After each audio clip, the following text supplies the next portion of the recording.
Hello everyone and welcome back to the Great Book of Grudges. My name is Nathan and we're back with some more Warhammer 3 gameplay. So, two things that you need to know. The gameplay provided is from the same batch that you've seen last week. It's only that we had a limit on to how many battles that we could show. I've already shown 3 different ones, but there were 7 other battles, so now is the time that we can show the others. And obviously, anything that you're seeing on screen right now is in development in progress, meaning that any stats and so on could be subject to change. Now, with all that being said, what we have here is a battle between Grand Cathay, where the player will be Grand Cathay, versus the Ogre Kingdoms. This is of course a basic land battle, which has some interesting terrain. It's a river in the middle, so that should slow down enemy forces. Any negatives that will come with that too, as obviously terrain does have some features, but not a lot of other terrain other than just 4 different ledges. It should probably have a benefit towards the Ogre Kingdoms, because obviously open terrain does benefit them a lot better,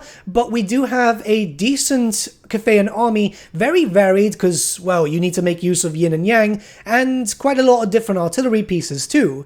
Now, it's not going to be too hectic. We're going to see the Cathayans firing from as far as they can, a lot of firepower coming directly in, and the Ogre AI is, unfortunately, keep in mind that this is still AI, just coming directly from one line, so they are kind of slim pickings. We're seeing a lot of damage from Grand Cathay. These are artillery pieces that we've already had in a sense, because the Empire has very similar stuff, and yeah, we're seeing a lot of damage very, very early on. Mind you, what's taking the brunt of the damage here is mostly Noblars, but the AI just going from one direction isn't really going to do a lot. We've seen some enemies coming from the side, but I think that's just one singular Noblar unit. It's very hard to tell, with the Cathayan forces advancing to meet them directly at the middle. Lots of halberds from what we can see, and well, that's going to do a lot of damage against the ogres. This is unfortunately an issue when it comes to Total War AI, which, yeah, I think the battle is done in normal mode. I'll get some clarification from the developer that played these battles and then see from there,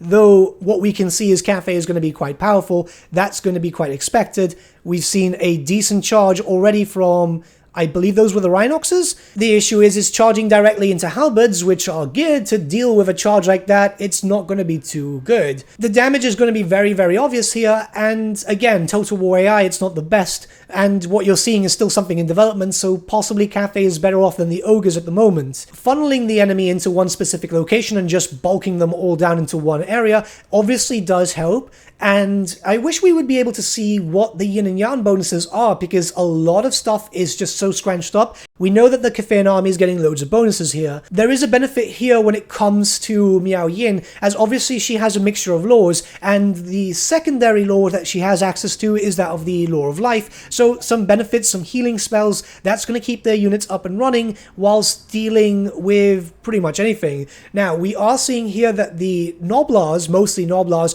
are surrounding, which is good to see that the AI is still smart enough to try and pick out any stragglers, this being the Cathayan artillery, though I'd say that the artillery has done all the damage it needs to at this point. It's not really going to be able to do too much. This is very one-sided, and we could tell that. The fact is, anti-large versus large is always going to have the bonus. What was really interesting, however, is that the Stonehorn, for some reason, did not move. I'm assuming that that was mounted by a hunter, so it uses the harpoon gun, but you'd still think that the AI would move the Stonehorn to go into damage. I mean, it's a big monster, why wouldn't you? It's a bit weird just keeping it back. This is again an issue with AI, which, yeah, is a little disappointing, because you'd want to see it up close doing as much damage as possible, especially as you have Miao Yin there in dragon form doing what she does best, which is pretty much just killing stuff. The power level here is a little one-sided, and you can tell that by, well, the Cathayan forces aren't losing that much troops, though it's still nice to see that the fact that ogres are still managing to push in.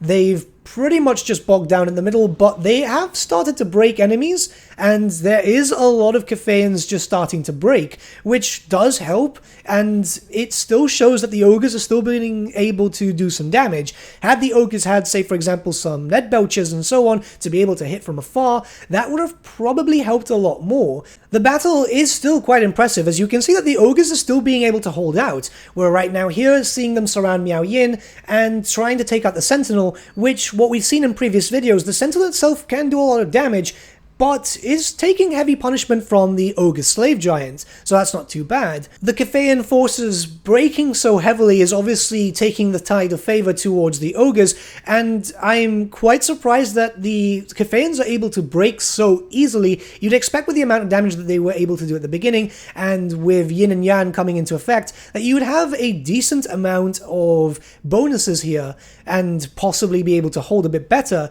though it looks like we're not going to see that Sentinel last that long. It's pretty much very, very close to death at this point, and there hasn't been a lot of focus towards healing it up, which, to be honest, to me is very strange. You'd expect something which we've seen in previous videos doing so much damage to be able to be focused on keeping it up.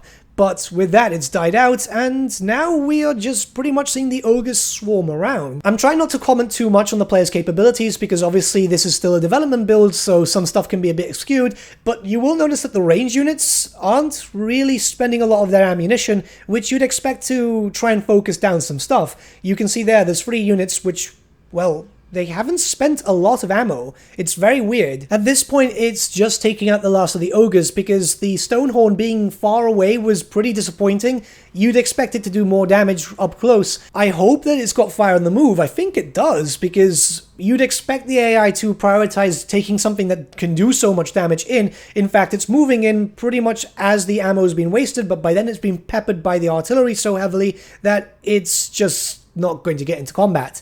It's pretty much just rounding up all the different enemies and forcing army losses now. Again, I believe that this is a normal battle, which means obviously that's kind of justified because the AI has never been great, and obviously the enemy doesn't have that bonuses. A lot of people that do watch this, I believe, play on hard or very hard, so your experience would be a bit different. There's unfortunately not a lot of the battle left because it was a short one, so I'm going to let the official audio play and you can hear any units that the player might click on and just listen to battle music and so on.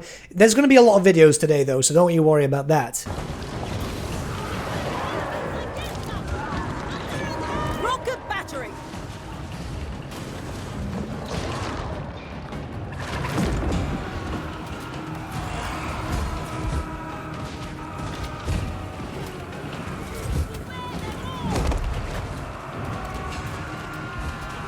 But with that, my friends, we've come to the end of our video. Thank you so much for watching. If you did enjoy the video, might I suggest giving the video a like, or even subscribing to the channel, as it really does help us out.